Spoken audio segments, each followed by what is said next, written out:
Eliza Millward, what a troublemaker she is. Based on her word, Markham flew off to Grassdale and caused trouble to everybody that was around him due to his impatience. Once he got to the station and wanted to rent a fly or a gig to get himself to Grassdale, and there were none available, he went into a rage and started going by foot. And he stopped in at cottages and bothered people, hauling them out of their bed. But what did he care about that? He has a wedding to stop. Anyway, you'll have to listen to the last chapter to find out how that went. Today it's the second last chapter, chapter 52. Let's find out what happens next. Chapter 52, Fluctuations. The tardy gig had overtaken me at last. I entered it and bade the man who brought it drive to Grassdale Manor. I was too busy with my own thoughts to care to drive it myself. I would see Mrs. Huntingdon. There would be no impropriety in that now that her husband had been dead above a year, and by her indifference or her joy at my unexpected arrival, I could soon tell whether her heart was truly mine. But my companion, a loquacious, forward fellow, was not disposed to leave me to the indulgence of my private cogitations. "There they go," said he, as the carriages filed away before us. "There'll be brave doings on yonder today, as what come tomorrow. Know anything of that family, sir, or you're a stranger in these parts?" "I know them by report." "Humph! There's the best of 'em gone anyhow, and I suppose the old missus is a-goin' to leave after this stir's gotten overed, and taken herself off somewhere to live on her bit of a jointure. And the young un, at least the new un, she's none so very young, is coming down to live at the Grove." "Is Mr. Hargrave married, then?" "Ay, sir, a few months since. He should have been wed afore to a widow lady, but they couldn't agree over the money. She'd a rare long purse, and Mr. Hargrave wanted it all to his self, but she wouldn't let it go, and so then they fell out. This one isn't quite as rich nor as handsome either, but she hasn't been married before. She's very plain, they say, and getting on to 40 or past, and so, you'd know, if she didn't jump at this opportunity, she thought she'd never get a better. I guess she thought such a handsome young husband was worth all 'at ever she had, and he might take it and welcome. But I lay she'll rue her bargain afore long. They say she begins already to see 'at he isn't got altogether that nice, generous, perlite, delightful gentleman 'at she thought him afore marriage. He begins a being careless and masterful already. Ay, and she'll find him harder and carelesser nor she thinks on." "You seem to be well acquainted with him," I observed.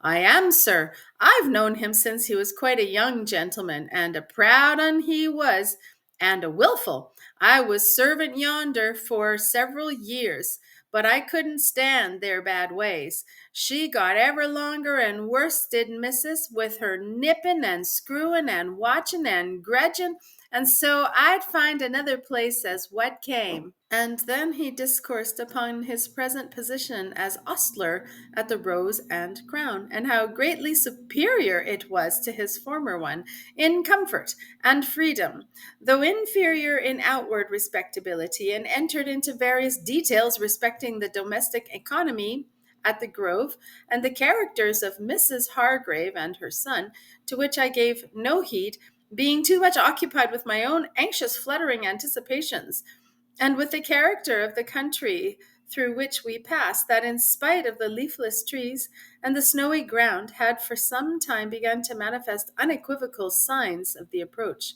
to a gentleman's country seat. "Are we not near the house?" said I, interrupting him in the middle of his discourse. "Yes, sir, yon's the park." My heart sank within me to behold that stately mansion in the midst of its expansive grounds. The park, as beautiful now in its wintry garb as it could be in its summer glory.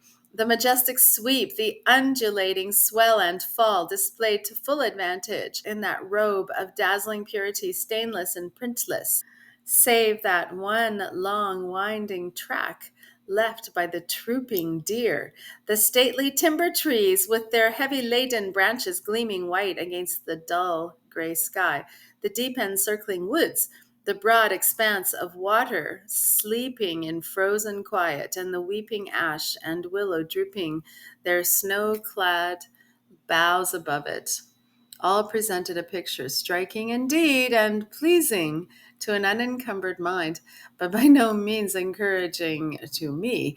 There was one comfort, however.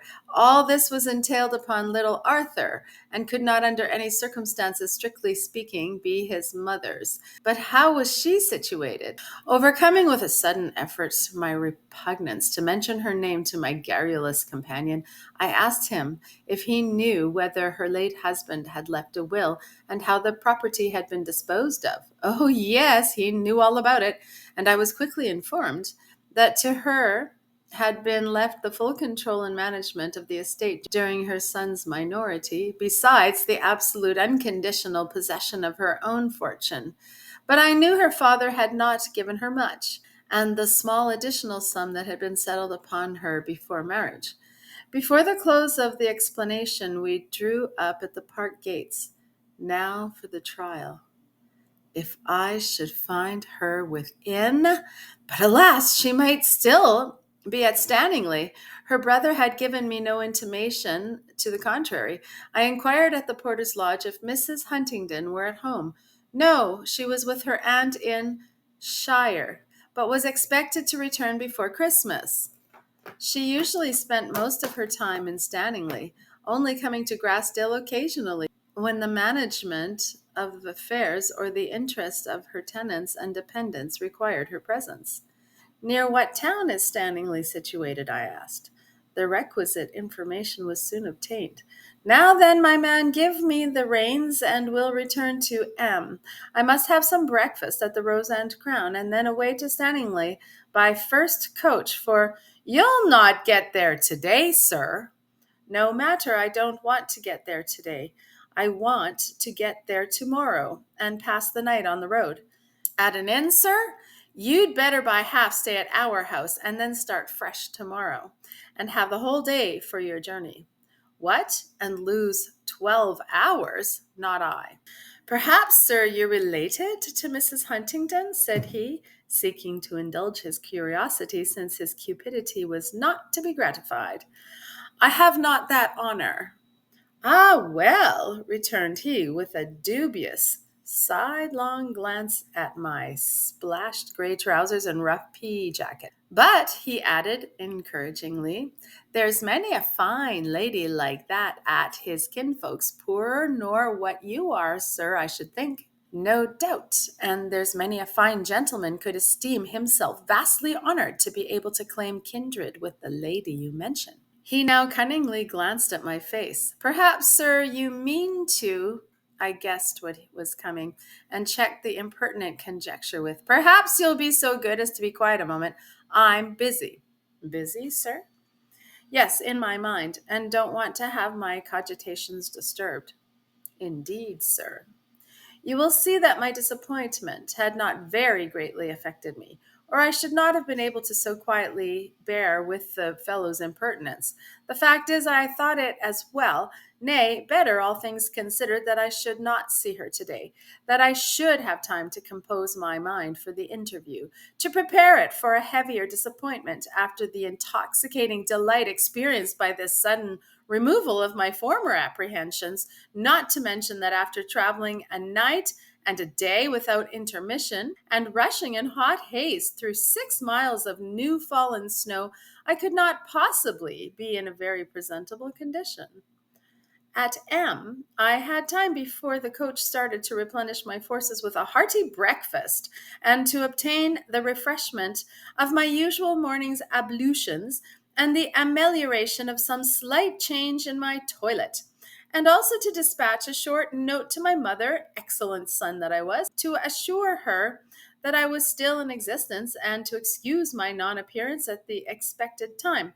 It was a long journey to Staningley for those slow traveling days, but I did not deny myself needful refreshment on the road, nor even a night's rest at a wayside inn, choosing rather to brook a little delay than to present myself worn, wild, and weather-beaten before my mistress and her aunt, who would be astonished enough to see me without that.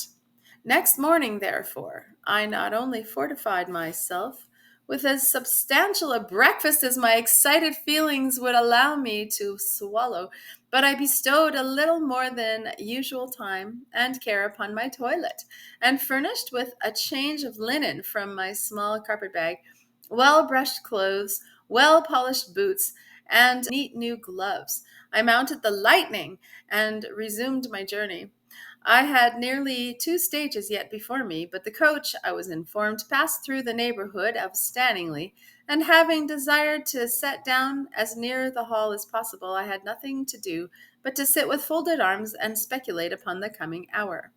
It was a clear frosty morning. The very fact of sitting exalted aloft, surveying the snowy landscape and sweet sunny sky, inhaling the pure bracing air and crunching away over the crisp frozen snow was exhilarating enough in itself.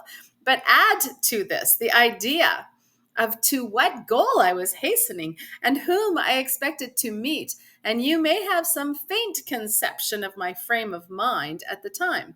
Only a faint one, though, for my heart swelled with unspeakable delight, and my spirits rose almost to madness, in spite of my prudent endeavors to bind them down to a reasonable platitude by thinking of the undeniable difference between Helen's rank and mine, of all that she had passed through since our parting, of her long, unbroken silence, and above all, of her cool, cautious aunt, whose counsels she would doubtless be careful not to slight again. These considerations made my heart flutter with anxiety and my chest heave with impatience to get the crisis over, but they could not dim her image in my mind, or mar the vivid recollection of what had been said and felt between us, or destroy the keen anticipation of what was to be in fact.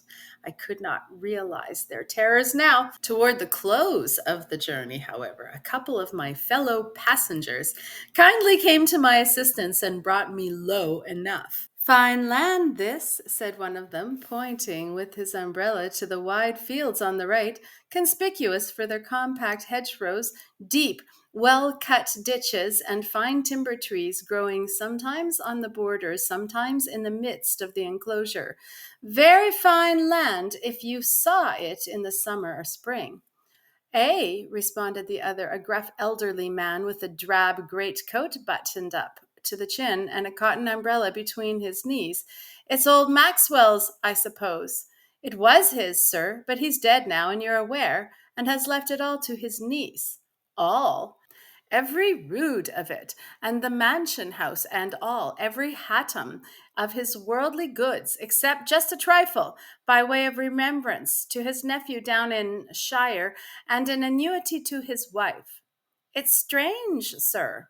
"It is, sir, and she wasn't his own niece either, but he had no near relations of his own, none but a nephew he'd quarreled with, and he'd always had a partiality for this one, and then his wife advised him to it, they say. She'd brought most of the property, and it was her wish that this lady should have it." "Humph! She'll be a fine catch for somebody." "She will so. She's a widow, but quite young yet, and uncommon handsome, a fortune of her own besides, and only one child, and she's nursing a fine estate for him in—" "There'll be lots to speak for her." "'Fraid there's no chance for us," facetiously jogging me with his elbow as well as his companion. "Ha, ha, ha! No offense, sir, I hope." To me, "Ahem! I should think she'll marry none but a nobleman myself." "Look ye, sir," resumed he, turning to his other neighbor and pointing past me with his umbrella. "That's the hall. Grand park, you see, and all them woods, plenty of timber there, and lots of game. Hallo! What now?" This exclamation was occasioned by the sudden stoppage of the coach on the park gates. "Gentlemen for Staningley Hall!" cried the coachman, and I rose and threw my carpet-bag on the ground, preparatory to dropping myself down after it. "Sickly, sir?" asked my talkative neighbor, staring me in the face. I dare say it was white enough. "No. Here, coachman," Thank you, sir. All right. The coachman pocketed his fee and drove away, leaving me not walking up the park, but pacing to and fro before its gates, with folded arms and eyes fixed upon the ground. An overwhelming force of images, thoughts, impressions crowding on my mind, and nothing tangibly distinct but this. My love had been cherished in vain. My hope was gone forever. I must tear myself away at once and banish or suppress all thoughts of her like a remembrance of a wild, mad dream.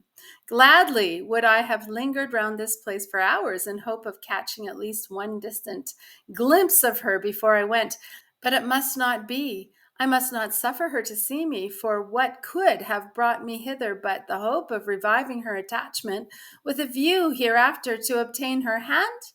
And could I bear that she should think me capable of such a thing, of presuming upon the acquaintance, the love, if you will, accidentally contracted or rather forced upon her against her will, when she was an unknown fugitive, toiling for her own support, apparently without fortune, family, or connections, to come upon her now, when she was reinstated in her proper sphere and claim a share in her prosperity, which, had it never failed her, would most certainly have kept her unknown to me forever. And this too, when we had parted 16 months ago, and she had expressly forbidden me to hope for a reunion in this world, and never sent me a line or a message from that day to this. No, the very idea was intolerable.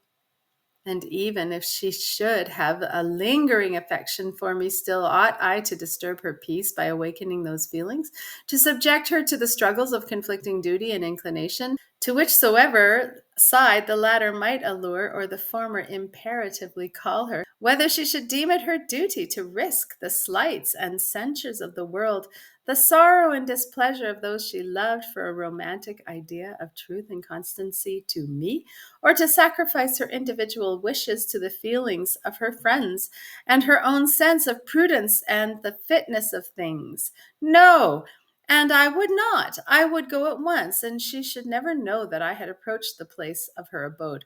For though I might disclaim all idea of ever aspiring to her hand, or even of soliciting a place in her friendly regard, her peace should not be broken by my presence, nor her heart afflicted by the sight of my fidelity. Adieu, then, dear Helen, forever, forever, adieu. So said I, and yet I could not tear myself away. I moved a few paces and then looked back for one last view of her stately home, that I might have its outward form at least impressed upon my mind as indelibly as her own image, which, alas, I must not see again. Then walked a few steps farther, and then, lost in melancholy musings, paused again and leant my back against a rough old tree that grew beside the road. End of chapter 52.